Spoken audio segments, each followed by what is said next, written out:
Hello guys, welcome to एडवांकुरन। मैं हूं आपका दोस्त अश्विनी कुमार और मैं आज के इस वीडियो में यूपीएससी प्रीलिम्स का जो एग्ज़ाम हुआ 10 ऑफ अक्टूबर को, जो तो उसके क्वेश्चंस को आपके सामने डिस्कस करने जा रहा हूं, उसका आंसर की आपके सामने रखने जा रहा हूं। मैं booklet number D, booklet set D जो है वो आपके सामने डिस्कस कर रहा हूं। तो आपका जो भी सेट है, आप प्रश्नों के उत्तर को देखिए और मैच कीजिए कि आपका कितना सही हुआ है। तो आइए वीडियो को शुरू करते हैं। जल किसी अन्य द्रव की अपेक्षा अधिक पदार्थों को घोल सकता है क्योंकि, तो इसका करेक्ट आंसर हो जाएगा ऑप्शन नंबर ए, इसकी प्रकृति द्विध्रुवीय होती है। दूसरे क्वेश्चन है, सड़क प्रकाश व्यवस्था के संदर्भ में सोडियम बत्तियां एलईडी बत्तियों से किस तरह भिन्न है। तो इसका करेक्ट आंसर हो जाएगा ऑप्शन नंबर सी, केवल एक और तीन। तो पहला और तीसरा जो स्टेटमेंट है वो सही है। क्वेश्चन नंबर 3 बोल रहा है, ACE2 पद का उल्लेख किस संदर्भ में किया जाता है। कि करंट अफेयर्स का क्वेश्चन है। इसका करेक्ट आंसर हो जाएगा ऑप्शन नंबर डी, विषाणु जनित रोगों का प्रसार। ठीक है, तो ऑप्शन नंबर डी इसका सही हो जाएगा। चौथा क्वेश्चन है, बिस्फिनॉल ए जो चिंता का कारण है, निम्नलिखित में से किस प्रकार के प्लास्टिक के उत्पादन में एक संरचनात्मक मुख्य घटक है। तो इसका करेक्ट आंसर हो जाएगा ऑप्शन नंबर बी, पॉलीकार्बोनेट।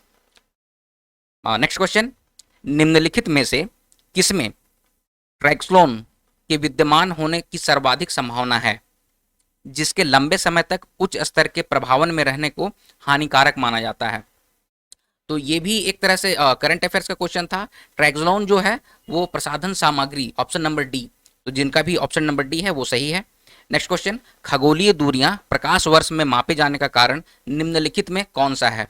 देखिए, इसमें या तो ऑप्शन नंबर सी होगा या फिर ऑप्शन नंबर डी होगा। अब यूपीएससी कौन से ऑप्शन को करेक्ट मानता है इस पे डिपेंड करता है। तो ये देख लीजिए, क्योंकि प्रकाश सदैव सीधी रेखा में यात्रा करता है, ये भी हो सकता है, या प्रकाश की स्पीड जो होता है ना सदैव एक समान होती है। तो ये दोनों में से कोई एक आंसर होगा इसका। नेक्स्ट क्वेश्चन, हमने ब्रिटिश मॉडल पर आधारित संसदीय लोकतंत्र को अपनाया है, किंतु हमारे किंतु हमारा मॉडल उस मॉडल से किस प्रकार भिन्न है। तो इसका करेक्ट आंसर हो जाएगा दोनों दोनों स्टेटमेंट सही दिए हुए हैं, ऑप्शन नंबर सी, 1 और 2 दोनों।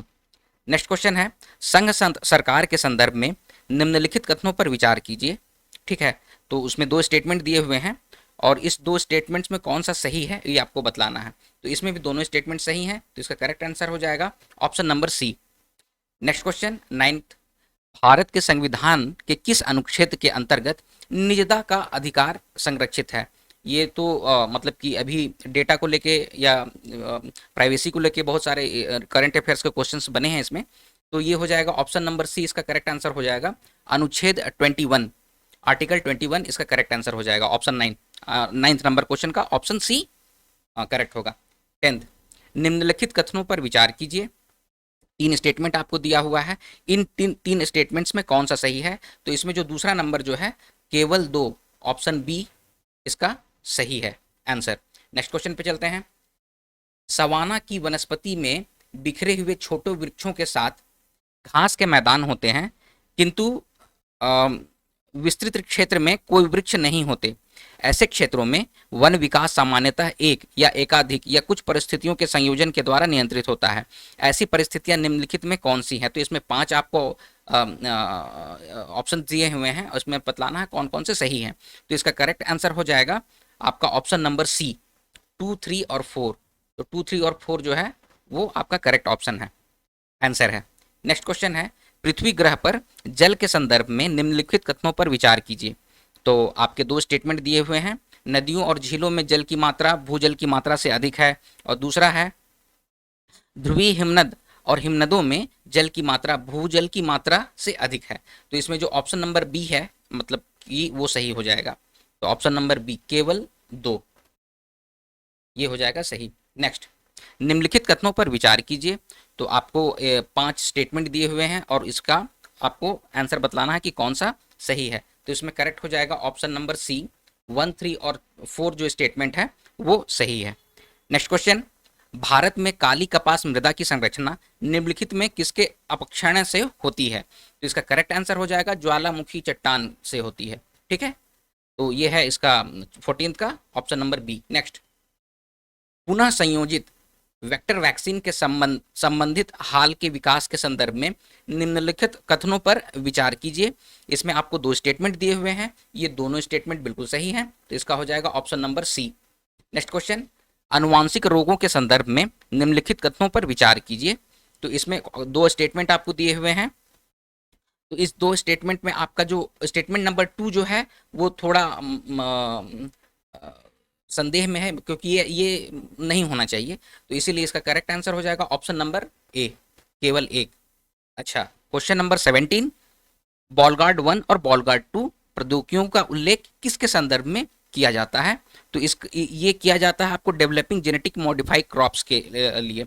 तो आपका हो जाएगा ऑप्शन नंबर बी, अनुवांशिक रूप से रूपांतरित फसली पादपों का विकास के लिए इसका यूज किया जाता है।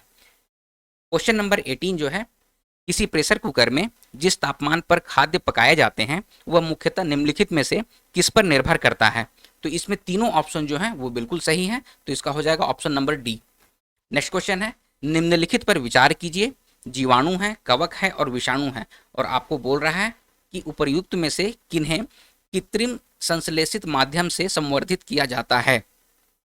मतलब कि आर्टिफिशियल सिंथेसिस जो होता है वो किया जा सकता है कि नहीं, क्वेश्चन में ये है। तो इसका करेक्ट आंसर हो जाएगा ऑप्शन नंबर डी, तीनों को किया जा सकता है। ठीक है, तीनों को किया जा सकता है। इसमें अगर आप किसी को अगर डाउट हुआ होगा तो वायरस को लेकर हुआ होगा, विषाणु को लेकर हुआ होगा, लेकिन हाँ अगर कोई होस्ट हो, कोई बॉडी हो, तो इसको भी किया जा सकता है, क्योंकि ये क्वेश्चन बोल रहा है किया जा सकता है, कैन बी। ठीक है, तो ये किया जा सकता है, तो तीनों ऑप्शन सही हैं। क्वेश्चन नंबर 20 बोल रहा है, निम्नलिखित कथनों पर विचार कीजिए। दो स्टेटमेंट दिए हुए हैं, तो इसका करेक्ट आंसर हो जाएगा ऑप्शन नंबर बी, केवल दो, क्योंकि एडोनो वायरस जो होता है वो सिंगल स्टैंडर्ड नहीं होता, वो डबल स्टैंडर्ड होता है, तो इसकी वजह से ये गलत हो जाएगा, तो ऑप्शन नंबर 2 सही है। नेक्स्ट क्वेश्चन पे चलते हैं। निम्नलिखित कथनों पर विचार कीजिए, और आपके ऑप्शंस इसमें दिए हुए हैं, तो इसमें करेक्ट आंसर हो जाएगा ऑप्शन नंबर ए। ठीक है, नेक्स्ट है, भारत के संदर्भ में निम्नलिखित कथनों पर विचार कीजिए। दो स्टेटमेंट दिए हुए हैं, इन दोनों स्टेटमेंट में ऑप्शन नंबर ए जो है वो सही है, तो क्वेश्चन नंबर 22 का करेक्ट आंसर हो जाएगा option number A. Next question है 23, भारत के संदर्भ में निम्नलिखित कथनों पर विचार कीजिए, और इसमें इसका जो करेक्ट आंसर हो जाएगा वो हो जाएगा ऑप्शन नंबर बी, केवल दो। नेक्स्ट क्वेश्चन है, राष्ट्रीय स्तर पर अनुसूचित जनजाति और अन्य पारंपरिक वन निवासी अधिनियम 2006 के प्रभावी कार्यान्वयन को निश्चित करने के लिए कौन सा मंत्रालय केंद्रक अभिकरण एजेंसी है? तो इसका करेक्ट आंसर हो जाएगा ऑप्शन नंबर डी, जनजातीय कार्य मंत्रालय। नेक्स्ट क्वेश्चन है जो कि पॉलिटी से है, कानून को लागू करने के मामले में कोई विधान जो किसी कार्यपालक अथवा प्रशासनिक प्राधिकार को अनिर्देशित एवं अनियंत्रित विवेकाधिकार देता है, तो ये भारत के संविधान का किस अनुच्छेद का उल्लंघन करता है? ठीक है, तो ये हो जाएगा ऑप्शन नंबर ए, अनुच्छेद 14 को, इक्वलिटी बिफोर द लॉ जो है उसको उसका उल्लंघन करता है। नेक्स्ट क्वेश्चन, भारतीय राज्य व्यवस्था में निम्नलिखित में से कौन सी अनिवार्य विशेषता है जो यह दर्शाती है कि उसका स्वरूप संघीय है? तो इसका करेक्ट आंसर हो जाएगा ऑप्शन नंबर ए, न्यायपालिका की स्वतंत्रता सुरक्षित है।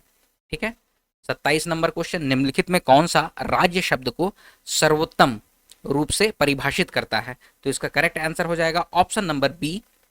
ठीक है, नेक्स्ट क्वेश्चन, क्वेश्चन नंबर 28, भारतीय न्यायपालिका के संदर्भ में निम्नलिखित पर विचार कीजिए। दो स्टेटमेंट दिए हुए हैं, तो इसके जो दोनों स्टेटमेंट हैं वो बिल्कुल सही हैं। ठीक है, स्टेटमेंट नंबर 1 और स्टेटमेंट नंबर 2 दोनों बिल्कुल सही है। क्वेश्चन नंबर 29, भारत के संदर्भ में निम्नलिखित कथनों पर विचार कीजिए। इसमें 3 स्टेटमेंट दिए हुए हैं, तो इसका हो जाएगा करेक्ट आंसर ऑप्शन नंबर ए, भारत में केवल एक ही नागरिकता है और एक ही अधिवास है, मतलब कि एक ही डोमिसाइल है।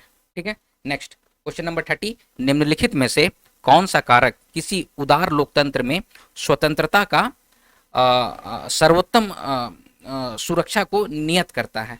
तो देखिए इसमें कुछ डाउट है, तो ऑप्शन नंबर ए होगा, एक प्रतिबद्ध न्यायपालिका, या फिर ऑप्शन नंबर डी भी हो सकता है, शक्तियों का पृथक्करण। ठीक है, नेक्स्ट पे चलते हैं। अस्थायी कृषि परमाकल्चर पारंपरिक रासायनिक कृषि से किस तरह भिन्न है? तो इसका करेक्ट आंसर हो जाएगा आपका ऑप्शन नंबर बी, 1, 2 और 4, ये जो ऑप्शन दिए हुए हैं वो बिल्कुल सही हैं। 32, ताड़ तेल पाम ऑयल जो है के संदर्भ में निम्नलिखित कथनों पर विचार कीजिए। 3 स्टेटमेंट आपको दिए हुए हैं, तो इसका करेक्ट आंसर हो जाएगा ऑप्शन नंबर बी, केवल 2 और 3। ठीक है, ताड़ तेल का उपयोग जैव बायोडीजल में तो किया ही जा रहा है, और ताड़ तेल लिपस्टिक और इत्र बनाने के कुछ उद्योगों के लिए, कच्चा माल के लिए इसका उपयोग किया जाता है। और ताड़ तेल जो है ना, ये ताड़ तेल का जो वृक्ष है वो दक्षिण पूर्व एशिया में नहीं बल्कि अफ्रीका में पाए जाते हैं। ठीक है, प्राकृतिक रूप से पाए जाते हैं। नेक्स्ट 33, सिंधु नदी प्रणाली के संदर्भ में निम्नलिखित 4 नदियों में से 3 नदियां इनमें से किसी एक नदी में मिलती है जो सीधे सिंधु नदी में मिलती है, तो निम्नलिखित में से वह कौन सी नदी है? तो इसका करेक्ट आंसर हो जाएगा चिनाब, ऑप्शन नंबर ए चिनाब। भारत के संदर्भ में डिडवाना, कुचामन, सरगोल और खाटू किनके नाम है? तो इसका हो जाएगा ऑप्शन नंबर डी, लवण झील। ठीक है, नेक्स्ट, निम्नलिखित नदियों पर विचार कीजिए। ब्राह्मणी, नागावली, सुवर्णरेखा और वंशधारा। क्वेश्चन है, उपर्युक्त में कौन सी नदियां पूर्व घाटी से निकलती हैं? देखिए, सुवर्णरेखा नदी जो है वो तो आपका छोटा नागपुर प्लेटू से निकलती है, तो तीसरा ऑप्शन तो ऐसे ही गलत हो जा रहा है, तो इसका करेक्ट आंसर हो जाएगा ऑप्शन नंबर बी, 2 और 4। नेक्स्ट क्वेश्चन पे चलते हैं। निम्नलिखित कथनों पर विचार कीजिए। आपको 3 स्टेटमेंट दिए हुए हैं, तो इसका करेक्ट आंसर हो जाएगा ऑप्शन नंबर बी, केवल 2 और 3। ऑप्शन नंबर बी हो जाएगा इसका करेक्ट आंसर, केवल 2 और 3। 2, भारत ने अंतर्राष्ट्रीय जल क्षेत्र में समुद्री संशस्त्रीय खनिज की खोज के लिए लाइसेंस प्राप्त किया है, और दुर्लभ मृदा खनिज रेयर अर्थ मिनरल्स जो हैं वो अंतर्राष्ट्रीय जल क्षेत्र में समुद्र अधस्थल पर उपलब्ध हैं। ठीक है, नेक्स्ट, निम्नलिखित में से कौन सी फसल न्यूनतम जल दक्ष लीस्ट वाटर एफिशिएंट फसल है? तो इसका करेक्ट आंसर हो जाएगा ऑप्शन नंबर ए, गन्ना। नेक्स्ट, निम्नलिखित कथनों पर विचार कीजिए। ऑप्शन नंबर, इसमें 2 स्टेटमेंट दिए हुए हैं, तो इसका जो करेक्ट आंसर हो जाएगा वो हो जाएगा ऑप्शन नंबर सी। ये दोनों जो है वो बिल्कुल सही हैं। ठीक है, 39 क्वेश्चंस कह रहा है, जलवायु अनुकूलन कृषि क्लाइमेट स्मार्ट एग्रीकल्चर के लिए भारत की तैयारी के संदर्भ में निम्नलिखित कथनों पर विचार कीजिए। 3 कथन आपको दिया हुआ है, तो इसका करेक्ट आंसर हो जाएगा तीनों, ऑप्शन नंबर डी, ये बिल्कुल सही है। 1, 2, 3 जो तीनों स्टेटमेंट है वो सही है। अच्छा, पत्ती कूड़ा किसी अन्य जीवों की तुलना में तेजी से विघटित होता है और इसके परिणाम स्वरूप मिट्टी की सतह प्रायः अनावृत होती है। पेड़ों के अतिरिक्त वन में विविध प्रकार के पौधे होते हैं जो आरोहण के द्वारा या आधि पादप के रूप में पनपकर पेड़ों के शीर्ष तक पहुंचकर प्रतिष्ठ होते हैं और पेड़ों की ऊपरी शाखाओं में जड़ें जमाते हैं। यह किसका सबसे अधिक सटीक विवरण है? तो इसका हो जाएगा ऑप्शन नंबर डी, उष्णकटिबंधीय वर्षावन। नेक्स्ट क्वेश्चन, भारतीय संविधान के अंतर्गत धन का केंद्रीकरण किसका उल्लंघन करता है? तो ये हो जाता है ऑप्शन नंबर बी, राज्य के नीति निर्देशक तत्व। भारत में संपत्ति के अधिकार की क्या स्थिति है? तो भारत में जो संपत्ति का जो अधिकार है, तो इसका इसमें जो करेक्ट आंसर हो जाएगा ऑप्शन नंबर बी हो जाएगा। यह एक विधिक अधिकार है जो किसी भी व्यक्ति को प्राप्त है। ठीक है, 43 क्वेश्चन, 26 जनवरी 1950 को भारत की वास्तविक संविधान स्थिति क्या थी? तो इसका करेक्ट आंसर हो जाएगा ऑप्शन नंबर बी, संपूर्ण प्रभुत्व संपन्न लोकतंत्रात्मक गणराज्य, क्योंकि समाजवादी पंथ निरपेक्ष जो है वो बाद में जोड़े गए थे।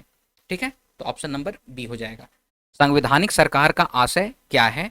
तो इसका करेक्ट आंसर हो जाएगा ऑप्शन नंबर डी, कोई सरकार जो संविधान की सीमाओं से परिबद्ध हो। 45 क्वेश्चन बोल रहा है, भारत के संदर्भ में हल्बी, हो, कुई पद किससे संबंधित है? तो ये जनजातीय भाषा है। जो झारखंड के लोग होंगे उनको तो बिल्कुल पता होगा कि हो जो है वो तो एक जनजाति ही होती है। ठीक है, तो ये इसका हो जाएगा जनजातीय भाषा। 46, भारत रत्न और पद्म पुरस्कारों के संबंध में निम्नलिखित कथनों पर विचार कीजिए। तो इसका करेक्ट आंसर हो जाएगा तीनों, जो 3 स्टेटमेंट दिए हुए हैं तीनों स्टेटमेंट सही हैं, 1, 2 और 3। नेक्स्ट क्वेश्चन, निम्नलिखित कथनों पर विचार कीजिए। 2 आपको स्टेटमेंट दिया हुआ है, इन दोनों स्टेटमेंट में आपको बतलाना है कि कौन सा सही है। तो इसमें हो जाएगा ऑप्शन नंबर डी, कथन 1 सही नहीं है किंतु कथन 2 सत्य है। नेक्स्ट 48 क्वेश्चन बोल रहा है, वर्ष 2000 में प्रारंभ किए गए लॉरियल विश्व खेल पुरस्कार के संबंध में निम्नलिखित कथनों पर विचार कीजिए। तो इसका करेक्ट आंसर हो जाएगा ऑप्शन नंबर सी, केवल 1 और 3। पहला जो कथन है, स्टेटमेंट है, अमेरिकी गोल्फ खिलाड़ी टाइगर वुड्स इस पुरस्कार का सर्वप्रथम विजेता था और अन्य खिलाड़ियों की तुलना में रॉजर फेडरर को यह पुरस्कार सर्वाधिक बार मिला है। ये सही है। 49, 25वें ग्रीष्मकालीन ओलंपिक के संदर्भ में निम्नलिखित कथनों पर विचार कीजिए। दो स्टेटमेंट दिया हुआ है। एक नई दुनिया, क्या ये आदर्श वाक्य था? क्या मतलब इसका ओलंपिक का मोटो था? तो ये नहीं था, बिल्कुल गलत है। और इसका करेक्ट आंसर हो जाएगा और इसमें सारे ये जो थे इसको ऐड नहीं किया गया था, तो स्टेटमेंट 2 भी गलत है। तो इसका हो जाएगा ऑप्शन नंबर डी, ना तो एक ना ही दो। 50वां नंबर क्वेश्चन है, आईसीसी वर्ल्ड टेस्ट चैंपियंस के संदर्भ में निम्नलिखित कथनों पर विचार कीजिए। तो इसका भी हो जाएगा ऑप्शन नंबर डी, ना तो 1 और ना ही 2। नेक्स्ट, निम्नलिखित कथनों पर विचार कीजिए। 3 स्टेटमेंट दिए हुए हैं, तीनों स्टेटमेंट में आपको बतलाना है कि कौन सा सही है। तो इसमें हो जाएगा ऑप्शन नंबर डी, 1, 2 और 3, ये तीनों सही है। नेक्स्ट क्वेश्चन, भारत में नियोजित अनियमित मजदूरों के संदर्भ में निम्नलिखित कथनों पर विचार कीजिए।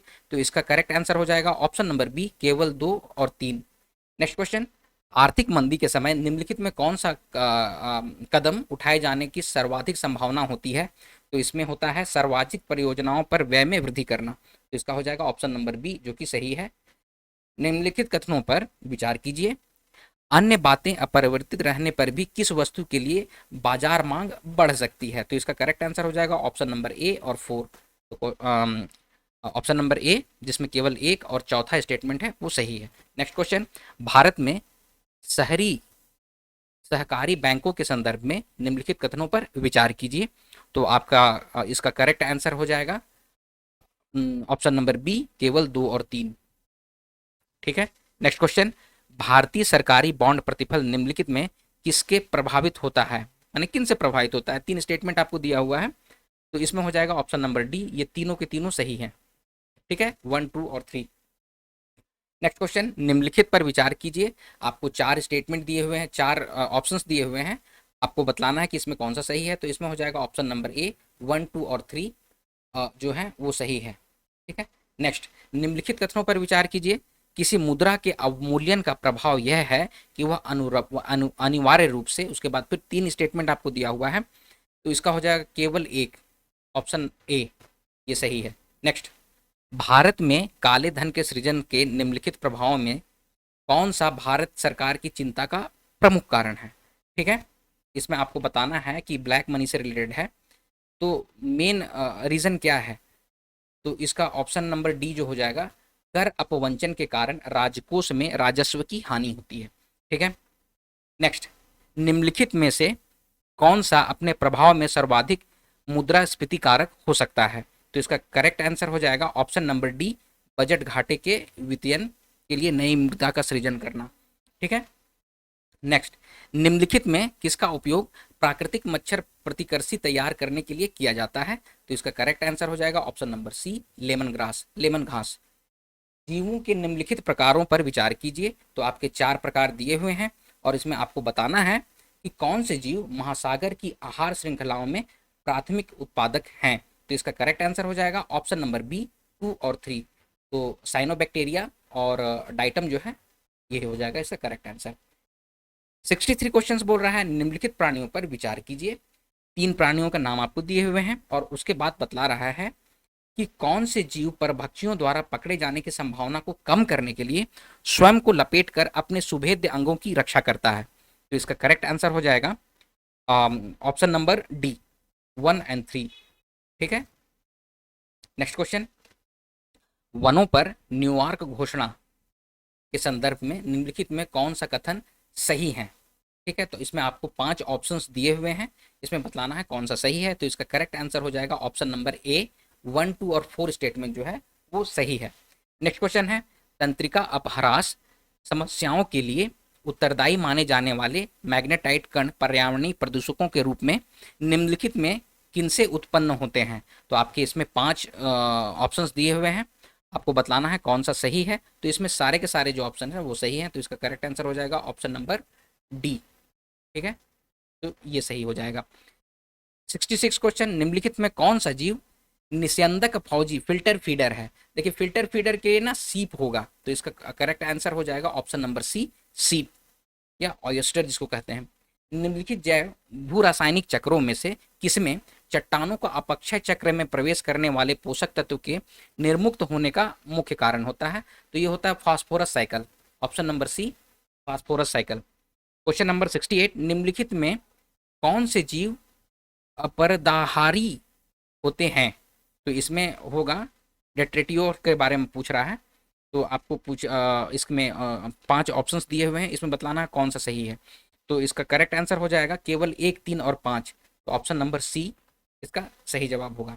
Question number 69, UNEP United Nation Environment Programme द्वारा समर्थित कॉमन कार्बन मैट्रिक को किसके लिए विकसित किया गया है? तो इसका करेक्ट आंसर हो जाएगा ऑप्शन नंबर ए, संपूर्ण विश्व में निर्माण कार्यों के कार्बन पदचिह्न का आकलन करने के लिए। नेक्स्ट क्वेश्चन, निम्नलिखित समूह में किनमें ऐसी जातियां होती हैं जो अन्य जीवों के साथ सहजीवी संबंध बना सकती हैं? तो इसमें जो होगा ऑप्शन नंबर डी जो है उसका करेक्ट आंसर हो जाएगा।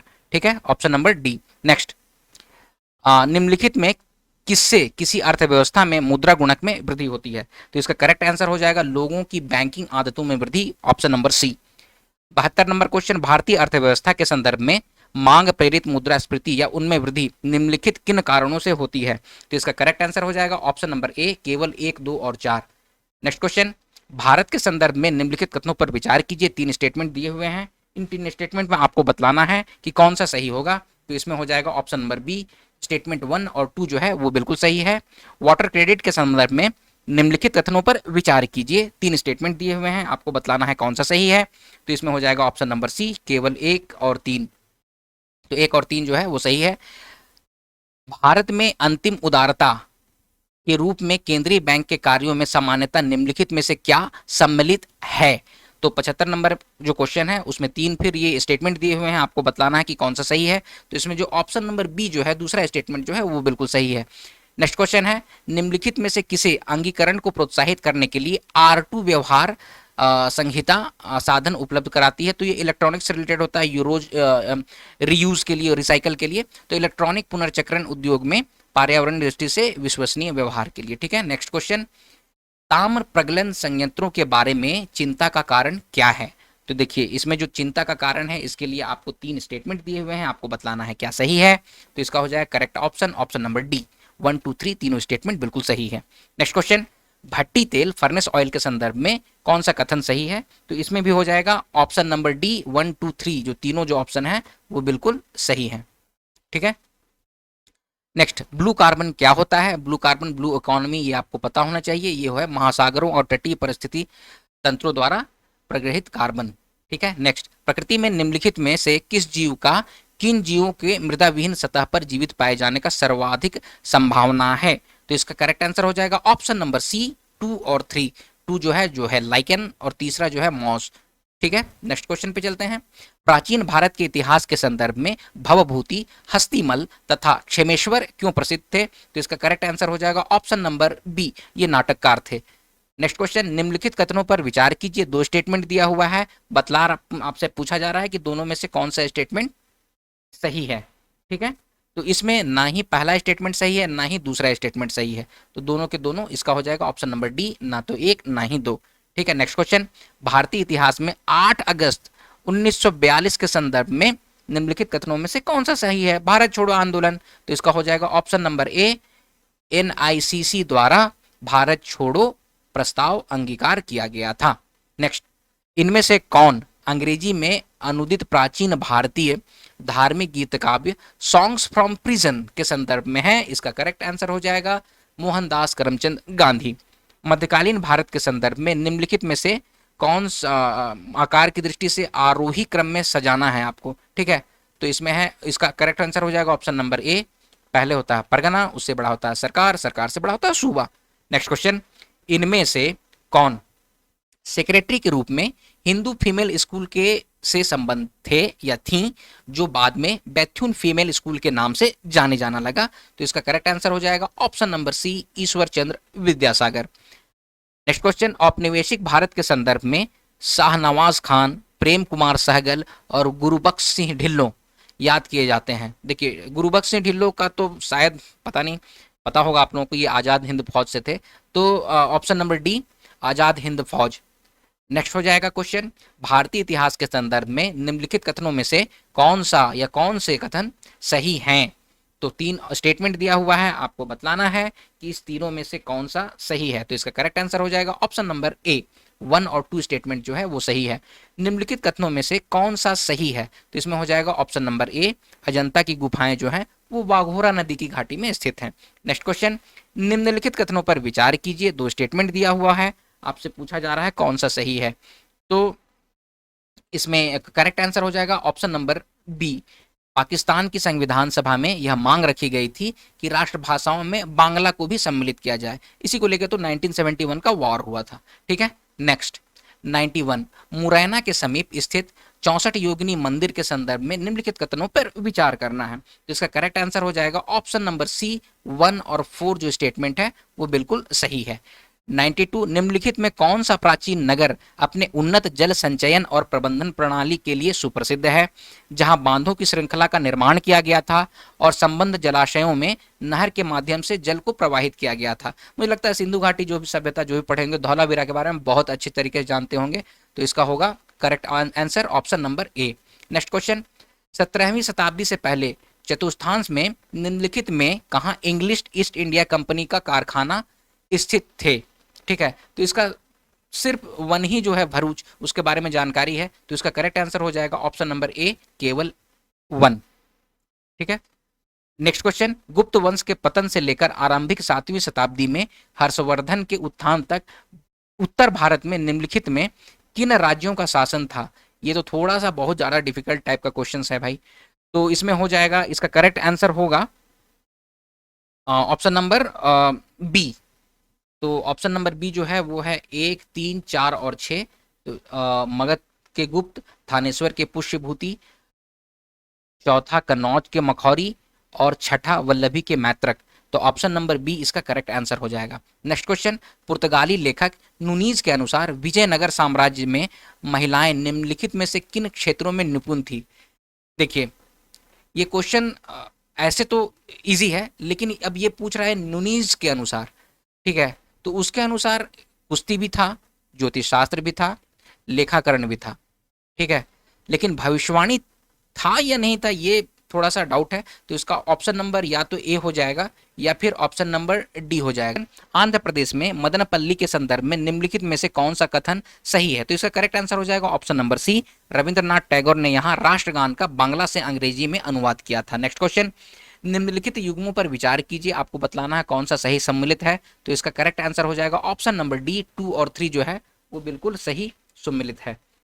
98 क्वेश्चन, निम्नलिखित कथनों पर विचार कीजिए और बतलाइए कौन सा कथन सही है। तो इसमें हो जाएगा ऑप्शन नंबर ए, केवल एक ही सही है। इल्तुतमिश के शासनकाल में चंगेज खान भगौड़े ख्वाजिर युवराज की खोज में सिंधु नदी तक पहुंचा था। नेक्स्ट क्वेश्चन, निम्नलिखित कथनों पर विचार कीजिए। 3 स्टेटमेंट हैं, इन 3 स्टेटमेंट में आपको बतलाना है कि कौन सा सही है। देखिए, तो इसमें हो जाएगा दूसरा, संत फ्रांसिस जेवियर की मृत्यु गोवा में नहीं हुई थी। तो ऑप्शन नंबर 2 को हटा दिया जाए तो ऑप्शन नंबर सी, 1 और 3 ये सही है। 100, प्राचीन भारत के इतिहास के संदर्भ में निम्नलिखित कथनों में कौन सा कथन सही है? ठीक है, ये थोड़ा डिफिकल्ट क्वेश्चन है। ठीक है, तो इसका आंसर या तो आपका केवल बी होगा, दूसरा नंबर स्टेटमेंट, या फिर केवल डी होगा।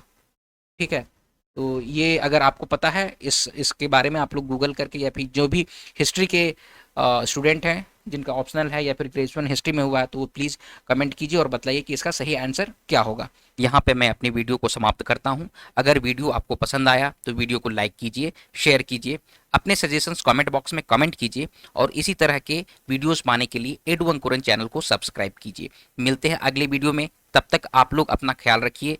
जय हिंद।